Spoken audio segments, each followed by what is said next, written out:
to the Fantasy Football Face Punch. Brand new show. It is our very first broadcast. So glad to be here with you. I can't even tell you how excited I am. I've been looking forward to this for so long. I've been waiting for football season forever. I mean, absolutely forever. And I'm here now. We're doing it. We're doing fantasy football talk. This is 30 minutes of fantasy football straight to your face. And this is going to be fun, guys. I promise. It's going to be quick. It's not going to be a long, drawn-out, I'm waiting to hear about my lineup and my team for 2 hours. It's going to be a half hour, and it's over. Now, I would like to start off by thanking our friends at the Conspiracy Corner with Marty McFly for sacrificing a half hour of their show so that we can come on and do our thing. And I appreciate you guys being here. Let me just tell you a little bit about myself to start this off. My name is Eric Pedigo. All right, I host a show called The Athletic Supporters here on DisasterRadio.net. Quality show, right? Decent, not bad. On every Sunday at 4 o'clock, our time, that's Central Time. And that's just basic sports. But this is something totally different, man. This is not The Athletic Supporters. This is the Fantasy Football Face Punch. Now, obviously, the football season is not really starting off just yet, so all we can talk about on this week's show and next week's show will be the strategy. I'll tell you my top 25 or top 40 at each position, whatever it may be, and we'll talk about things like that. And then when the season gets going, I will come on here, and the show will be, who do you start, who do you sit, what matchups do I like. I will take email and questions from the chat room. If you just want to run things by me. Now, here's the thing. I'm not one of these guys. I'm good at fantasy football, all right? I know what I'm doing. I've been playing for a long time. But I don't think that I'm smarter than you or better than you at it. I'm just here to give you a different perspective, all right? As long as I've been playing fantasy football, I still learn something every year. I mean, every season is a learning experience for me, and I run my questions by my friends and by people that I know. Even though I know I'm smarter than them, I just like to get a different perspective, different outlook. All right, I'm not that arrogant. I might be only smarter than a few of my friends. But today I've put together a list. See? Bam, a list in your face. Fantasy Football 10 Commandments. That's what I've called them. A list of 10.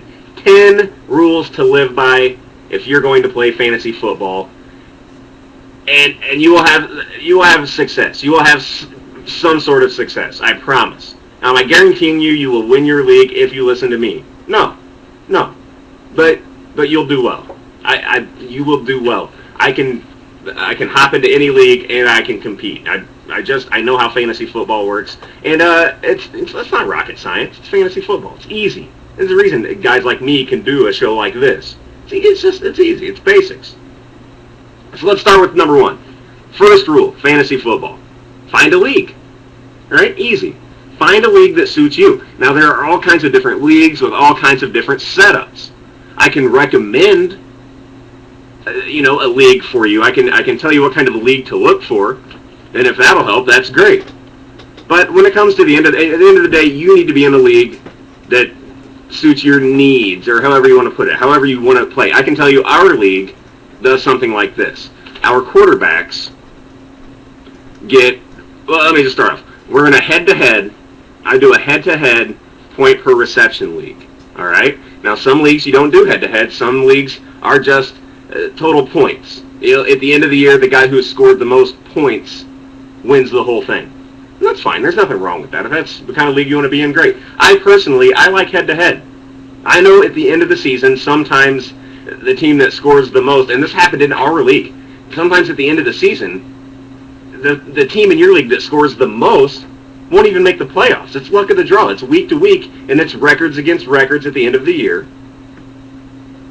And that's how it works. And that's the way I prefer it. All right? It leaves a little bit up to luck and a little bit up to chance, and that's the way sports are. All right? So number 1, find a league.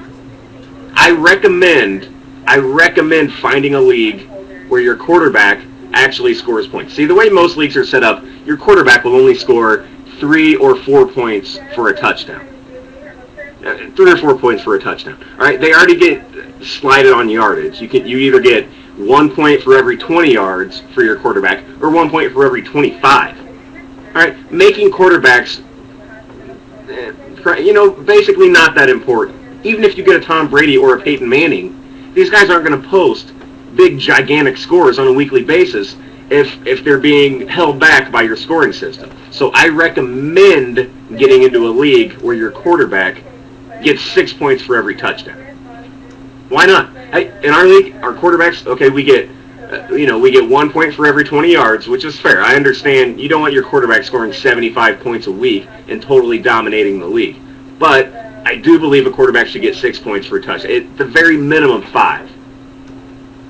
All right, and what that does, in our league, quarterbacks were the highest scoring position. All right? But think about it. That's the way it should be. Think about football. Who's the most important guy on the floor? Or on the field? They're on the field. Quarterback. Right? You mean to tell me, listen, in a regular system, when quarterbacks only get 3 points for a touchdown, it puts guys like Tom Brady behind guys like Joseph Adai or Steven Jackson. Or even maybe like Willis McGahee will finish better than Tom Brady. You're telling me that these players are more important to their team than Tom Brady? I mean, come on. Think about it. Quarterback is the most important position on the field. They should be the most important position in fantasy football. My advice to you, find a league that allows this. Find a league that doesn't take all the points away from quarterbacks. Quarterbacks should be the highest scoring position. They're the most important spot. All right? And guys like Tom Brady and Peyton Manning should be scoring on a weekly basis as much as a guy like LT. All right? Their value should be about the same. Make sense? Okay. So that, like I said, just my advice, my recommendation. I've played in leagues. I played in both kinds of leagues, and I like this much, much better. Take my word. Try to get. And if you're already in a league, talk to your commissioner. Talk to the rest of your league. See if you can get a change. I know that I'm in 2 leagues that I commission. All right, and then I think I'm gonna hop back into Lytle's league, and they only do 3 points for a touchdown for a quarterback. Yeah, I'm not a big fan of that, but I can play that way. Whatever. No, I'll do that. All that means if you're in a league where your quarterback doesn't get more than 4 points for a touchdown, don't take one till later. Don't waste an early pick on a quarterback. Get the rest of your team in order. Get whatever wide receivers you need, whatever running backs you need. Maybe snag a QB before a tight end, but not if there's guys on the board like Dallas Clark or Jason Witten or especially Antonio Gates, Tony Gonzalez. And these guys, you fill out those roster spots. Take a quarterback later. Take Eli Manning. Take Jake Delhomme. Take all these guys that you can take late in the draft that nobody will take, and they'll be just fine because your quarterback's only going to get you 15 to 18 points a game no matter who he is. That's why my advice, 6 points. 6 points, quarterback touchdown. But that's just me. Also, there is something